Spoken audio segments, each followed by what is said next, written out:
But the devotee is always... Who writes that verse? Is Dravida here? There's the verse that the devotee is like the expert geologist that knows how to find the vein of gold and extract it. I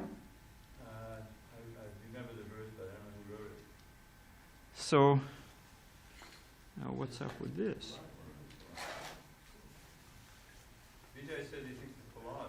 Probably right. So the devotees... Okay, thanks.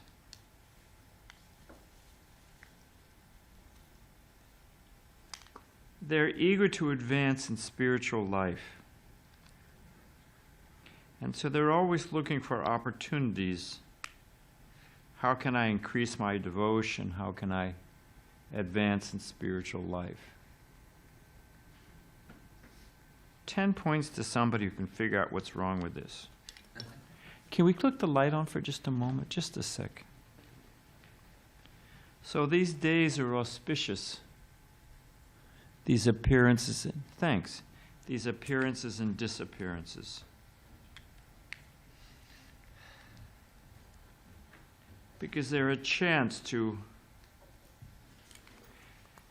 I mean, the materialists, they're very, very rarely introspective. Why am I feeling like it? They know how they're feeling, but they don't know why they're feeling. They know that they're pressed by the mind, but they don't know what to do about it. So they don't take that next step. Whereas the devotee is always considering carefully, what is my consciousness? What are my goals? What are my aspirations? How do I... Just like the materialist wants to accumulate. We say what? We say that kama is a perverted reflection of prema. So this desire to accumulate... Yeah, it's perfect, Prabhu, thanks. This desire to accumulate, let me get a bigger house, let me get a bigger car, let me get more prestige, let me climb to the top of the pile, is a perverted reflection of the desire of, let me advance in spiritual life, let me increase my devotional service. So these appearance and disappearance days, festival days, they're a chance for us to reflect on our own state of consciousness, how we can improve, and also many things are simultaneously one and different. So a devotee can feel, just like Krishna is the Lord of opposites, a devotee can feel both meek and humble, fallen,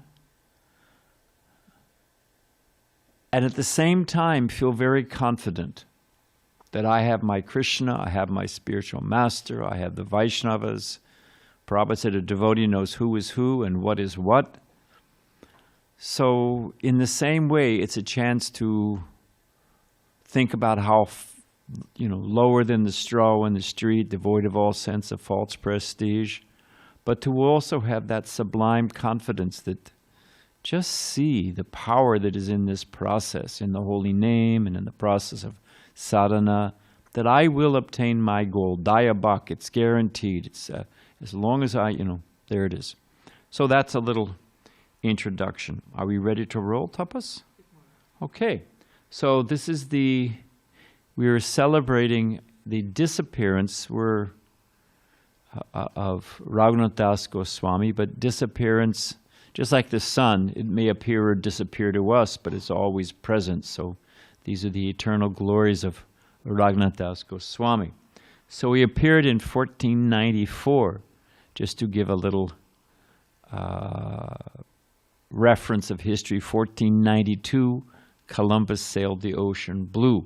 So nobody here doubts the existence of Christopher Columbus. Of course, devotees tend to lean towards conspiracies, but he's a historical figure. Raghunatha Dasa Goswami appeared 1494, and he disappeared in 1586.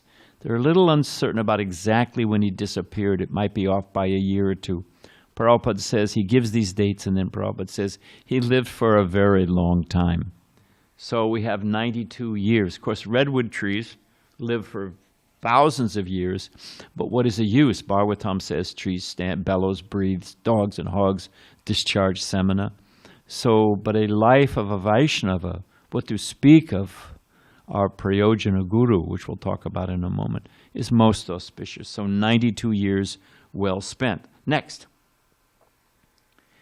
So the sources for this are Sri Chaitanya Charitamrita, the Gaudiya Vaishnava Sampradaya book, Radhanath Maharaj's transcribed lectures on the Goswamis, next, and also from an article by Gaur Govinda Maharaj in that, what is it, Karuna Bindu? What is that that magazine by? Yeah, that is a fantastic magazine. It comes out sporadically, but it's just full of real nectar.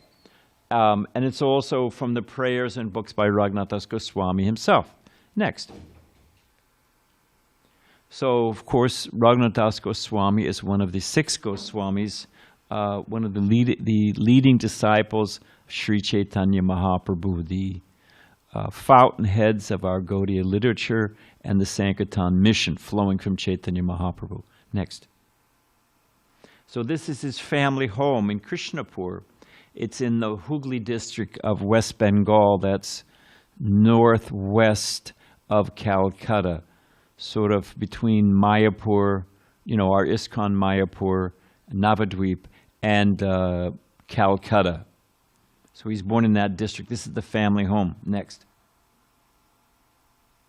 And these are his family deities. I wasn't able to find the name, but these are the deities that were worshipped by his family and that he worshipped as a young boy. I've never seen a Radharani bending like this. It's quite blissful, actually. She's dancing. Next. So he was the only son and nephew of the very wealthy and highly cultured landholders. Like Zamandar, you've heard the word, so Majumdar, also it comes from a title of landholders, very wealthy landowners. So Govardhan was his father and Hiranya Majumdar was his uncle, and he was the only son of both of them. So he was very dear to the family. And their wealth is compared, it says, Krishnadas Kaviraj says, that the wealth was compared to a, in or out, my friend, no circus. Hey, in or out, no circus. Because it's important. His wealth was compared to that of Lord Indra. And Prabhupada says that they would have a wok of ghee, fresh wok of ghee, they'd cook one puri in it, and then they'd distribute the whole wok of ghee in charity. Cook another puri, distribute the whole wok. So it gives you just a sample of how wealthy and how charitable they were. So next. So as a boy engaged in study, on the way to his school, he would stop by and see Haridas Thakur daily. So he got the association of Srila Haridas Thakur. This is a picture of the Murti at the birthplace of Haridas Thakur. So naturally Haridas became merciful toward him, and because of the merciful benediction of this Vaishnava, he later attained the shelter of Sri Chaitanya Mahaprabhu's lotus feet, which is instructive to us. Actually, we can't approach Krishna directly. He's Achyuta, he's Achinta, so many different things. But by the mercy of the Vaishnavas, we can approach. Next. So he was a brilliant student, but the problem was that his parents were very concerned. He was completely disinterested in mundane affairs. This is often happens when one becomes interested in spiritual life. They lose all taste for it. They think, oh, what to do? They take the young boy or girl, they take him to a psychiatrist, try to get him interested in a fish tank or golfing or what to do. So he was uninterested in mundane affairs. This is a picture of his school in Krishnapur. Once again, Krishnapur is between Mayapur and Calcutta. Next. So when Chaitanya Mahaprabhu returned from taking sannyas in Katwa, he took sannyas in Katwa, I believe. He returned to Shantipur after accepting the renounced order. And Raghunatha Dasa Goswami, at that time, Raghunatha Das was 15 years old. He met Chaitanya Mahaprabhu.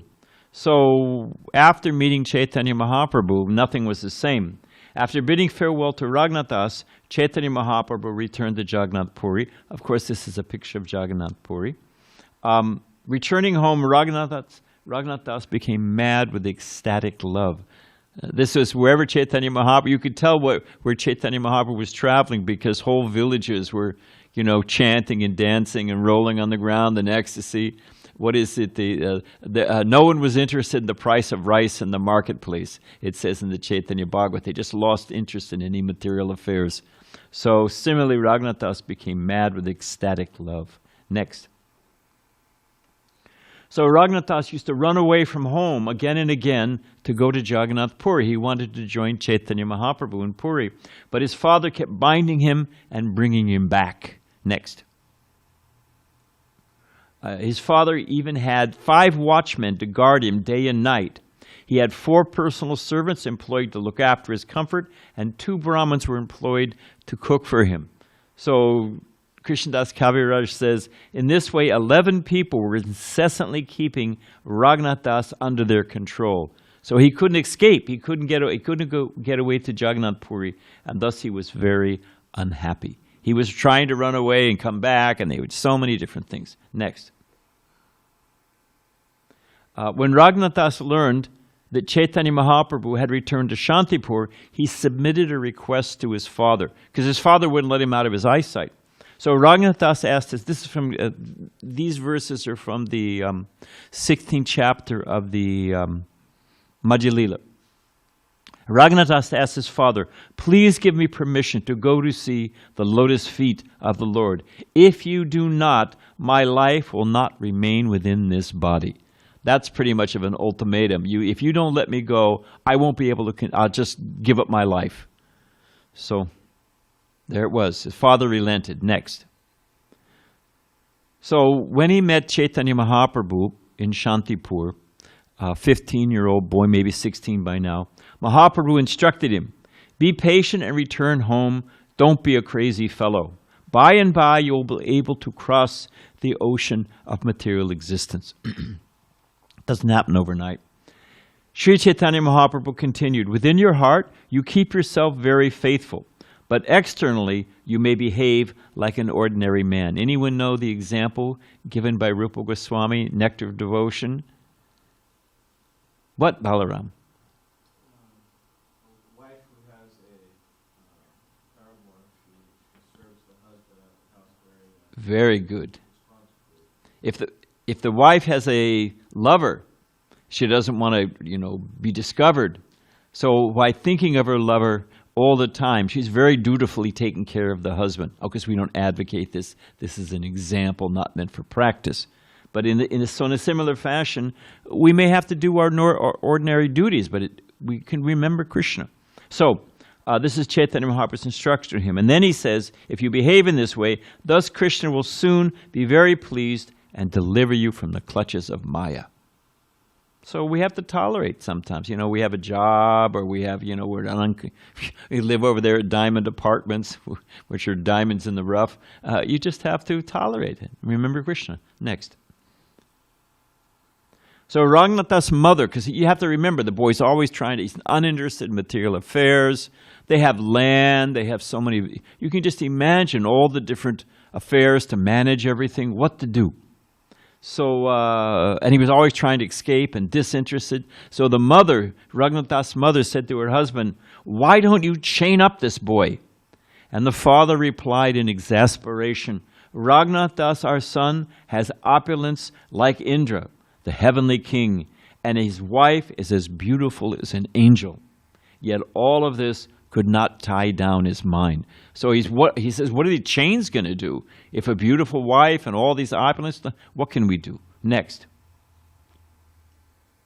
So this went on for 2 years, and it wasn't working.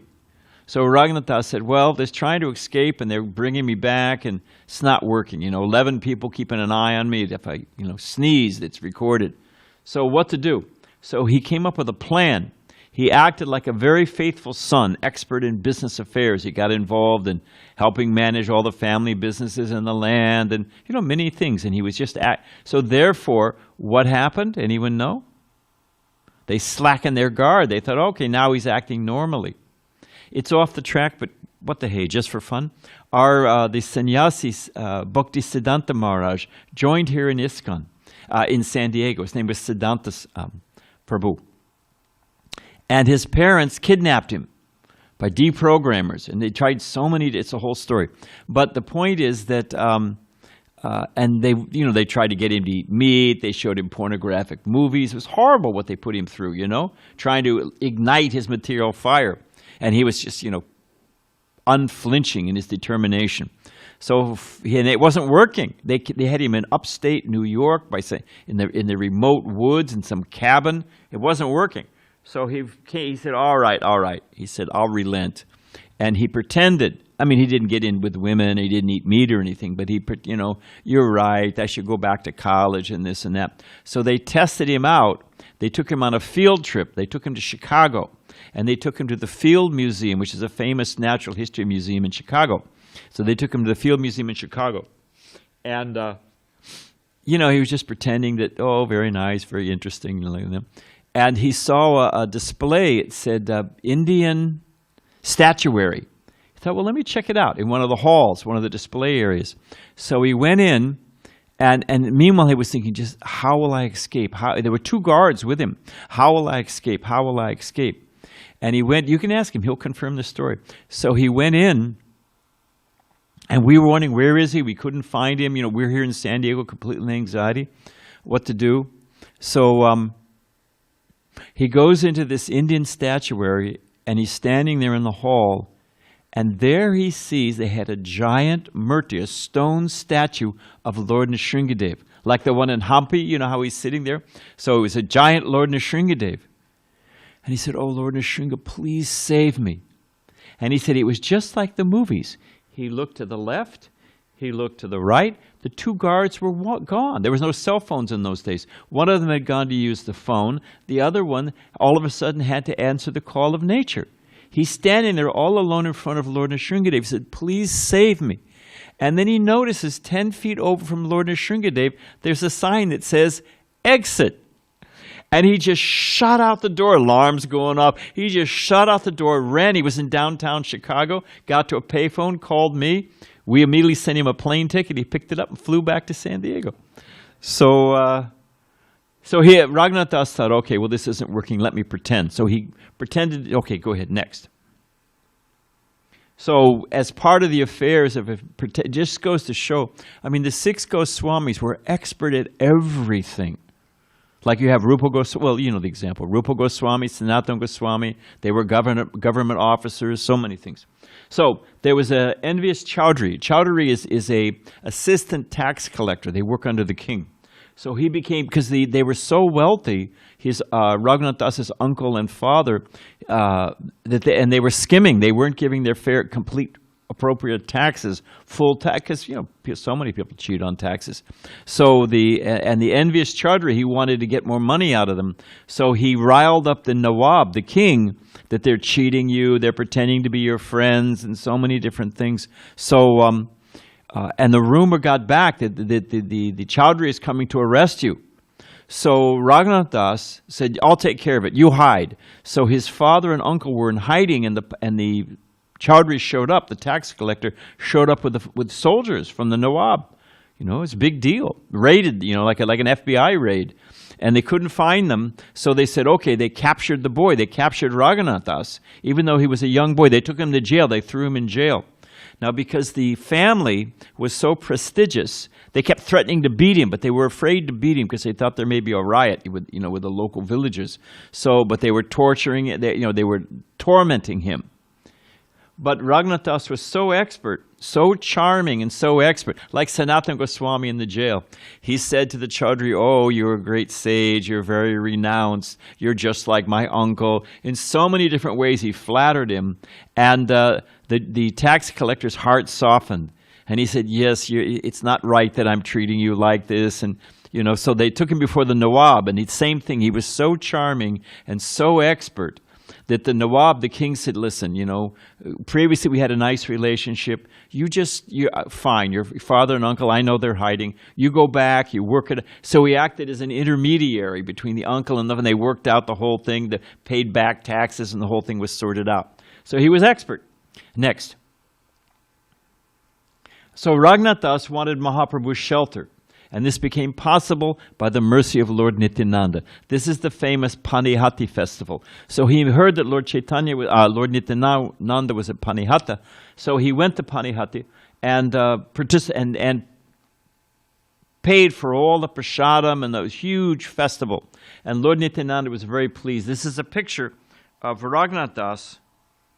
Here's Raghunatha Das surrendering to Lord Nityananda. Lord Nityananda put his feet on his head.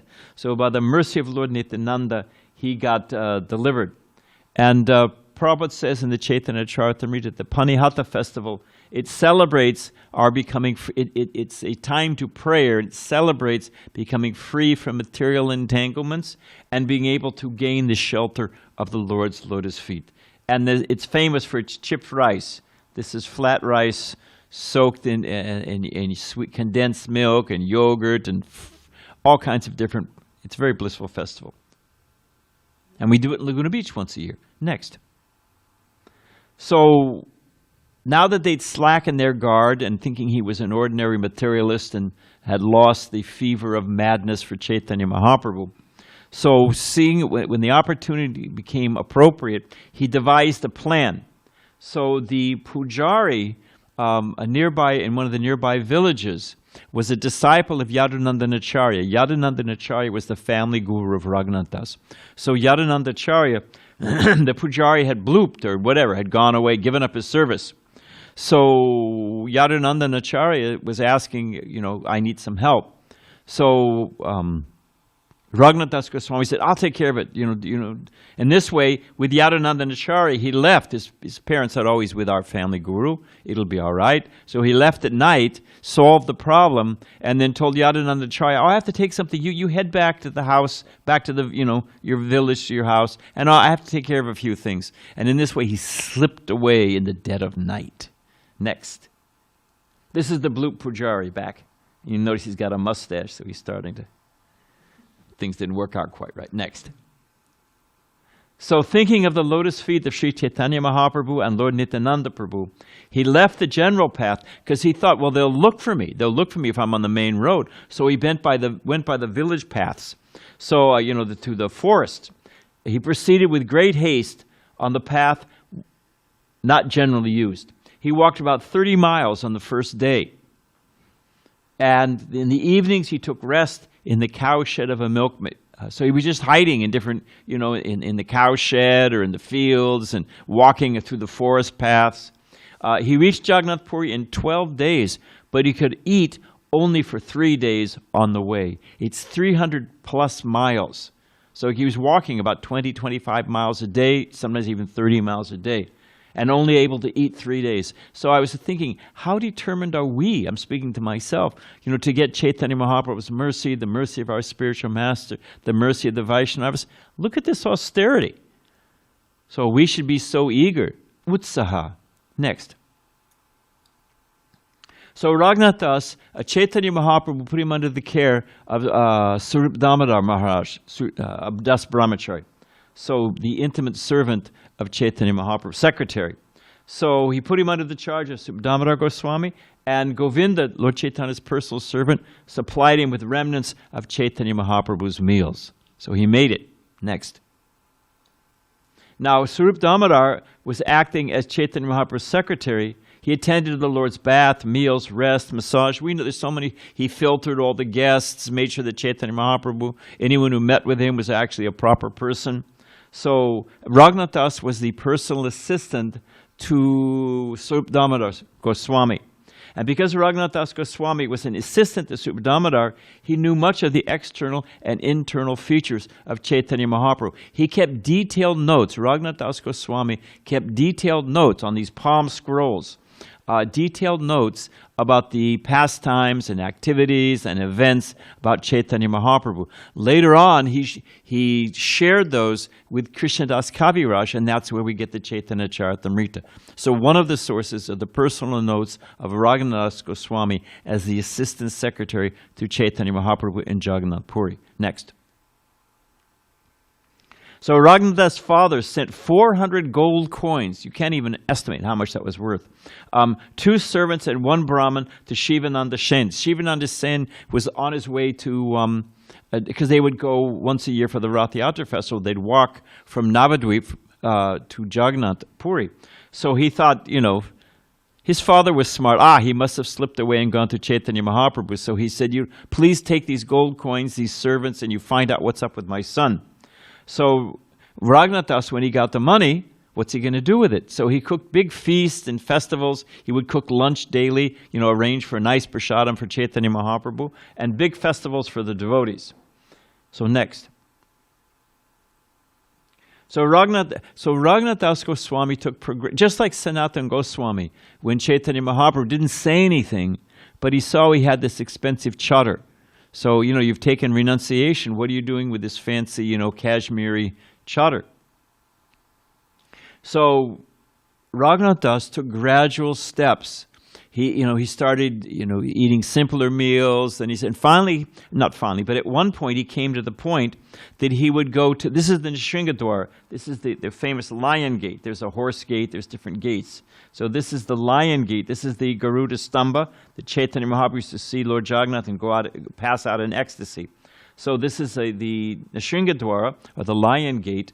And he would stand, the priests on their way home, you see pujaris, and it's even to this day, you see pujaris, they're going home with a little bag, it's got some deity flowers, it's got some mahaprasadam. So they would go home, they would be taking home prasadam for their family. So as it says here, those who have no other shelter, means of support, they stand by the lion gate, and the priests would give a little mahaprasadam to, like that.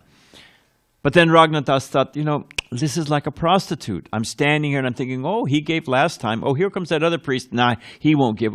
This one sometimes brings home sweet rice. So he said, no, this isn't good. So next, what did he do?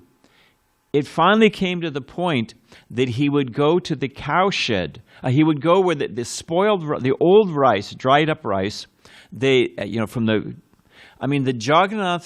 Mandir, they have one room. It's bigger than our entire temple building, and all it is for cooking chapatis. They pump out mass prasadam distribution. So it's a whole story. But finally Raghunatha Das came to the point that the rice that was old and no one had used, they would take that and give it to the cows. And the rice that had become spoiled, even the cows wouldn't eat it. Raghunatha Das would take that. Here you see, he's washing it off. This is a water stream, and he's washing off this spoiled rice, and the little hard grains, he was eating that. That's austerity. So once again, Prabhupada gives the example, when you cut your fingernail, you cut it at the right distance, it doesn't hurt. You cut it too close, it hurts. So it's not that we imitate. There was a devotee one time, he would just eat one orange. He'd squeeze the orange, poke a hole in it, suck out the juice. So he'd live on one orange a day in Laguna Beach. His name was Jai Gopal. And we would all go out on Harinam, and we'd come back sometimes. He would have eaten, 3 or 4 days he'd be living on an orange. 5th day, he'd eat the entire Rajbhog offering himself. You get, 4 or 5 brahmacharis, we'd come back from Harinam, and there'd be no prasadam. It was an intense scene, trust me. So we follow in the footsteps. We pick up the mood, but we don't imitate. Next. So he was living on this, and he was getting information from Swarup Damodar Goswami. He was saying, he would say, where's Raghunatha Das? I don't see him by the gate anymore. I don't see him at the free prasadam booth. I don't see him. So Chaitanya Mahaprabhu was keeping tabs on Raghunatha Das. And it was reported that now he's just living, he takes the spoiled rice and washes it, eats whatever the hard remains are. So Chaitanya Mahaprabhu, to encourage him, here's Chaitanya Mahaprabhu saying, what nice things you are eating. Why don't you give anything to me? Saying this, he forcefully took a morsel and began to eat, just to encourage him. All glories to Chaitanya Mahaprabhu. Next. So out of compassion, Lord Gauranga gave his personal deities of a Govardhan Shila, I should say that, and Kunjamala. Gunja, you'll see in a minute. There's those red and white and black beads. They grow in Vrindavan. This meant that he offered Raghunatha Das the lotus feet of Srimati Radharani at Govardhan Hill. The Gunja represents Radharani, and the Govardhan Hill is may you take shelter of Govardhan. Next. Chaitanya Mahaprabhu instructed Raghunatha Das, this stone is a transcendental form of Krishna. Worship the stone with great eagerness. This is that little Govardhan Shila. It was worshipped by Chaitanya Mahaprabhu. He used to put it to his heart and cry. It was soaked in the tears of Chaitanya Mahaprabhu. It actually has the thumbprint of Chaitanya Mahaprabhu in it. So we also have a Govardhan Shila, and we're living in New Govardhan, so Chaitanya Mahaprabhu has given us the shelter already of Govardhan Hill. Next. So you can't see in this picture, but if you look close, this is the thumbprint of Chaitanya Mahaprabhu in this Govardhan Shila, and here's the Gunja beads. And here he is holding the, this is Raghunatha Das with his Govardhan Shila. Next. The Gunja berries, they invoke the mood of Vrindavan. When the cowherd boys, they would go and decorate themselves with peacock feathers and different colored minerals. They would make clay, paint their faces and decorate their, whatever it was. They would use forest flowers and forest decorations. So it represents the mood of Srimati Radharani, this simple, pure love. Radharani, it's not Dwarka, it's not the opulence of Vaikuntha, but Gunja berries represent Srimati Radharani's innocent, simple, pure love of Vrindavan. And it says in Chaitanya Charitamrita that Krishna finds Gunja beads more valuable than pearls and jewels. It's a whole story. We don't have time to tell where they come from when Krishna planted a pearl and grew a pearl tree. It's a whole story. Next. He was offering tulsi leaves and water, and Sarup Damodar provided sandesh and gaja. Gaja is that we call it that Jagannath finger. Sometimes it's a nice, like a pastry crunch. You fry it and soak it in sugar. It's a fantastic, and you always get it in Jagannath Puri. Next. So when Mahaprabhu left the world, you can imagine he's the personal assistant of Chaitanya Mahaprabhu. He's there in Jagannath Puri with all, and Chaitanya Mahaprabhu left. 48 years old, Chaitanya Mahaprabhu left this world. So Raghunatha Das concluded he couldn't live. So he concluded, I'm going to go to Govardhan Hill. Of course, this is a picture of Govardhan Hill. And he was going to jump off Govardhan Hill and commit suicide. But being a saintly Vaishnava, he thought, I better offer my respects to Rupa and Sanatan first. So he went to offer, in his mind, he had this idea that I'm going to offer my respects to them, and then I'm going to commit suicide. But, being, Prabhupada says, the face is the index of the mind, and whether super soul, I don't know. It's above my pay grade. But Rupa and Sanatan could understand what was happening. And so they prevail on him. No, you have service to do. So you can't give it, that's not your body in the first place. You think you can commit suicide? What do you think? In this way they sublimely charmed and convinced him to not jump off Govardhan Hill, but to take shelter of Radhakund. Next. So this is from the Upadeshamrita by Rupa Goswami. Radhakund, what is that? So one of the many objects of favorite delight and of all the many damsels of Braj Bhumi, Srimati Radharani is certainly the most treasured object of Krishna's love. So favorite of Krishna is Radhakund. Okay, well what's the favorite of Krishna is Srimati Radharani. Well, what's the favorite of Radharani? And in every respect, her divine Kund is ascribed by great sages as similarly very dear to him. Next. Undoubtedly, Radha Kund is very rarely attained even by the great devotees. Therefore, it is even more difficult for ordinary devotees to attain.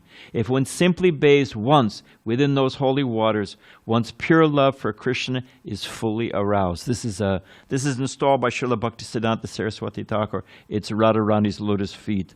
And just one drop, it's pure Krishna prema. Radhakund. Next. So when Chaitanya Mahaprabhu visited Vrindavan, and also when Raghunatha Dasa Goswami visited Vrindavan, it was just two ponds in a rice field. It was practically hidden. The villagers were surprised. Chaitanya Mahaprabhu was bathing in this, in this pond in the rice. What's this all about? So Raghunatha Dasa Goswami, here he is, he's sitting there by this pond like this, sitting there. The tigers were coming and eating. He was completely drinking. He's completely oblivious. He was simply absorbed in meditating on the pastimes of Radha and Krishna in Vrindavan. Next. So Srimati Radharani used to come, because hot sun, he was oblivious to it. And she was coming and holding her sari over him to provide shade for him. And in this picture, tigers are coming and eating. Here's Krishna standing at a distance with a stick to protect him, keep the tigers away. So Radharani's shading him. Krishna's keeping this. So Sanatana Goswami, just checking up on him, how is he doing? Did he praise him? Oh, you've attained pure Krishna Prem. Radha Krishna are personally protecting you. Prabhupada talks about some famous, lady wrote I went to Jagannath Puri and Lord Jagannath was snatching at my sari. Like, what is this nonsense? I went into ecstasy. No. What did Sanatana Goswami say? He said, you're sitting there all day chanting Hare Krishna, please engage me in your service, please let me, oh Radha, oh Krishna, please, You're chanting Hare Krishna, but then you're out there, you're making them serve you. They have to stand there, protect you from the tigers, and build yourself a kutir. He chastised him. So he built himself a little kutir. Next. And it's important, this principle of he was chastised by Sanatana Goswami that, you don't take service from Radha and Krishna. You offer service. God give me this, God give me that. So he was thinking, this Radhakund is pure Krishna prema, but no one recognizes it, no one knows it. If there was a nice footpath, then people would come and they'd be able to circumambulate, to be very auspicious. So he's thinking, very nice if we could. So he was thinking like this, oh Krishna. So immediately he thought, what am I thinking? I'm such a rascal. Again, I'm asking Radha Krishna to do some service. So his mind was disturbed and he gave up the desire. But Krishna likes to fulfill the desires of his devotees, and he wants to glorify his places of pastimes. So next. Simultaneously, there was a wealthy merchant who had taken a vow. I don't know where he started from, but he walked all the way to Badrinath. Badrinath is in the Himalayas. It's where the Narayana Rishi appeared. It's where Vyasadeva they instructed him in so many things.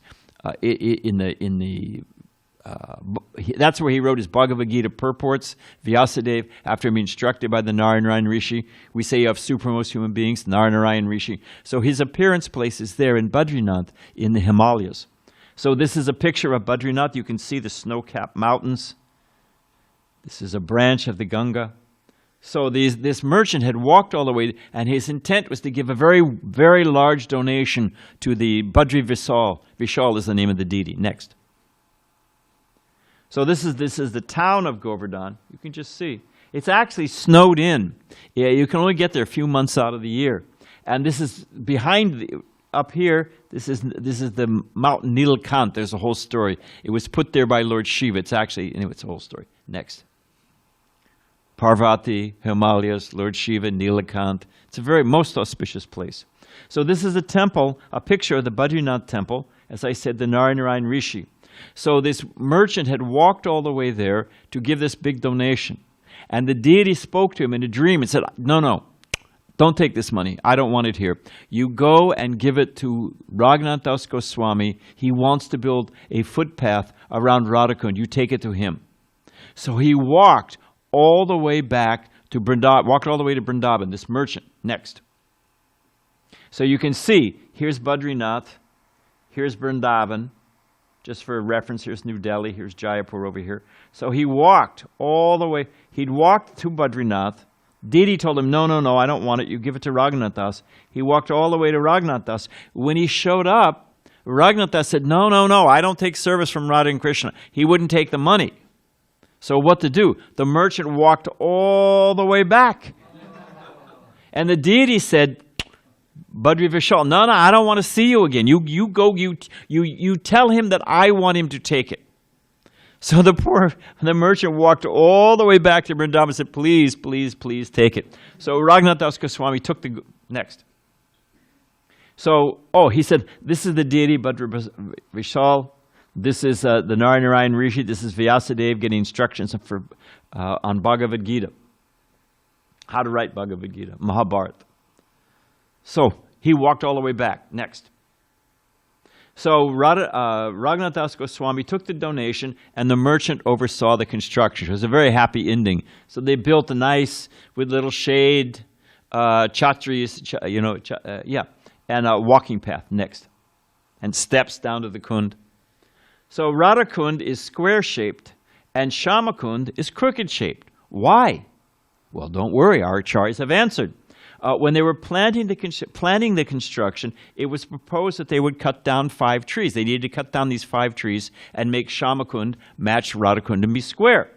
So the night before this was to happen, Raghunatha Goswami had a dream. And the 5 Pandavas came to him and said, please don't cut us down. Those 5 trees were the 5 Pandavas. It says, we've taken form of these trees so that we can witness Radha and Krishna's pastimes here. Please stop them. So they didn't cut down the trees. They built Shamakund around those trees next. And here's a map. Here's Radhakund here, and here's Shamakund. You can see the shape. This is Litakund over here. But this, as you can see, Shamakund is square, and here's the irregularly shaped Shamakund. Next. So Radhakund, as I said, is pure Krishna prema. There's a whole story. We'll do another slideshow about it. But it comes from the pastime of killing Aristasura. Next. And this is Radhakund on this side. This is Shamakund. And this is the connection between the two. And this is where Prabhupada was walking with Srila Bhaktisiddhanta Saraswati Thakur. If you ever get money, print books. Here they are at Radhakund, the highest apex, prayojana of the process of bhakti. And Srila Bhaktisiddhanta Saraswati Thakur is saying, if you get money, print books. Next. So he chanted 60, we're close to the end. He chanted 60, what time is it? Okay, we're okay. He chanted 64 rounds of japa and offered 1,000 obeisances to Krishna and 2,000 obeisances to the Vaisnavas. Just imagine. Sri Raghunatha Dasa Goswami took 3 baths daily in Radhakund. As soon as he found the Vaishnava residing in Vrindavan, he would embrace him and offer all respects. He ate 1 cup of buttermilk a day and rested 90 minutes. Some of our acharyas say 96, but close enough. And sometimes he forgot to even do these things. Sometimes he would forget to eat, and he would forget to sleep. So a cup of buttermilk, it's important. Cup of buttermilk when he remembered. Next. While resting, this is 90 or 96 minutes, he remained absorbed in Lila Shmarana, remembering Radha and Govinda's loving pastimes. Even in sleeping, he never wasted a minute. Shama Sundar told me a story that he was riding on a train, Prabhupada Shama Sundar, he was riding on a train with Srila Prabhupada somewhere in India. And they were discussing late into the night, managing ISKCON was not an easy thing. And, this sannyasi, wanted to, go to the Himalayas and chant in a cave. And this treasure had run off with somebody's wife. And, they were trying to steal the land. So many different things. The temple president couldn't take it in Bombay anymore. What to do? Not Giriraj Maharaj. He was like a rock. Giriraj. So they talked late into the night, and there was 5 or 6 unresolved issues. So Prabhupada said, all right, take rest. So Prabhupada was lying on the berth, and Shama Sundar's on the other bed. An hour and a half later, Prabhupada woke up, middle of the night. Shama Sundar, take dictation. Shama Sundar. And Prabhupada had worked out, this person should go here, this should do that, we should do this. So even he was lying down, physically his body was resting. Prabhupada was still absorbed in the devotional service. So here we see this with the Raghunatha Dasa Goswami. He was thinking about all the Govardhan Leela, different things that are happening. So even in his sleep, he didn't waste a minute. Next. And we waste so much time. So he performed Manaseva. This is service within your mind. We know the story about the Brahman who burnt his finger with the sweet rice.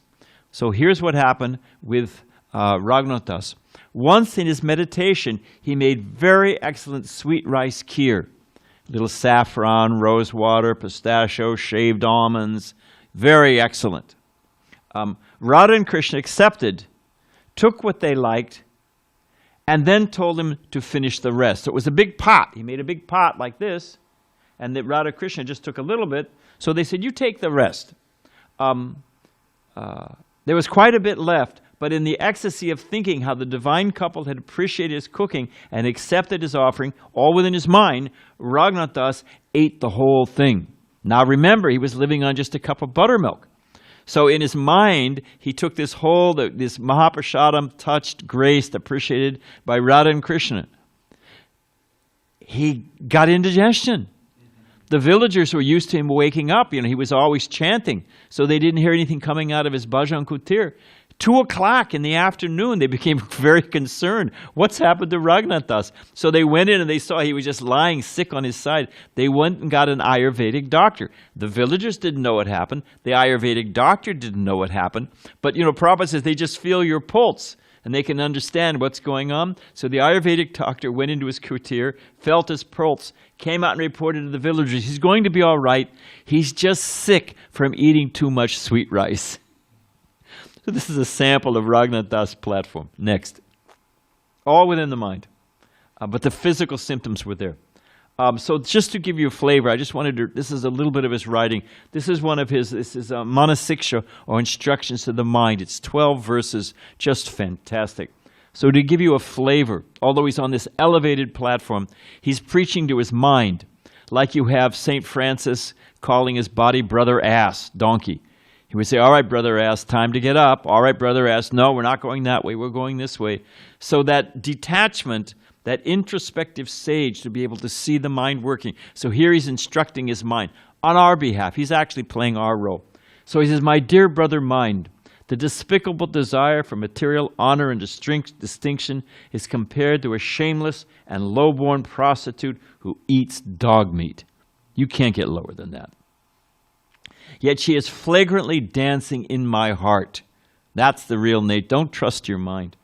Oh, how then can the pristine love of pure devotion for Sri Krishna ever find a place in my heart? There's this dog-eating prostitute in my heart. How will Krishna sit there? You will simply have to serve the unalloyed devotees of the Lord. He gives the formula. How do I get free from her? Who are intimate associates and stalwart supporters. They alone, these elevated Vaishnavas, can drive out this prostitute and enthrone pure love of Godhead within my heart. So in this one sutra, he points out what the problem is, and he points out the cure. Next.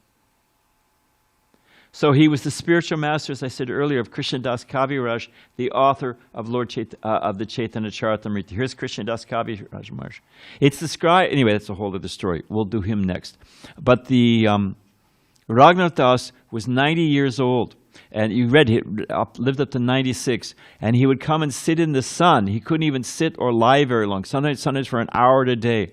And all the Vaishnavas would gather to hear him describing from his notebooks the pastimes of Chaitanya Mahaprabhu, which later on, Krishnadas Kaviraj, his disciple, was there, and it became Chaitanya Charitamrita. Next. So this is the sitting place of Raghunatha Das Thakur in the Goswami, in his Bhajan Kutir. Next. We're just wrapping up now. This is his samadhi at Radhakund. You can go there, you can offer prayers. You walk right down the steps and you're at Radhakund. It's a very mystical place. Next. So he wrote a number of books and many songs and prayers. One example is his Stavamala. This is 4 volumes of intimate prayer. It's a songbook, like mala, like a string. So it's a garland of songs, of hymns and prayers. They're intimate prayers and glorification of various personalities in Krishna Lila. 2 other books are the Dana Charita and Mukta Charita. And I wasn't able to find out exactly what, I have to do a little more research. We ran out of time about 11 o'clock last night. Next, 10 o'clock. So Raghunatha Dasa Goswami is called the Prayojana Acharya in our Gaudiya line. Sanatana Goswami, there's Sambandha, Abhideya, and Prayojana. This is the progression. Sambandha is to understand the function. All right, what is everything? Like you have a map, you are here. So the beginning is to understand, okay, here's the material world, here's the spiritual world, all of that. That's called Sambandha. It's the foundation. Then the Abhideya is, once you know that, what do you do about it? What is the process of devotional service? That, Rupa Goswami, is our Abhideya Acharya. And the fruit, the perfection, is pure Krishna Prema. So Raghunatha Das Goswami is the Prayojana Guru for pure Krishna Prema. And what is the refinement? The refinement of pure Krishna prema is the mood of Srimati Radharani. So he was the perfect medicine. I think it says here. Oh, well, next. He taught and he exemplified what is that pure Radha Krishna prema, prayojana. So his eternal Ras in Goloka Vrindavan is Rati Manjari or Rasa Manjari. I have to fix this. They're not different acharyas say different things, but sufficient to say he was a Manjari, one of the intimate associates of Srimati Radharani. Next. So that's the end. We can offer a prayer here, just like Chaitanya Mahaprabhu gave a Govardhan Shila and the Gunja berries. May you find shelter at Govardhan Hill, and may you become absorbed in the mood of Srimati Radharani, pure Vrindavan Prema. So in the same way, may Raghunatha Dasa Goswami bless us with a drop of Srimati Radharani's mercy and a place at Govardhan Hill. All glories to Raghunatha Dasa Goswami. Hare Krishna. Thank you, Prabhus. The door is open. We just have to open it and walk through.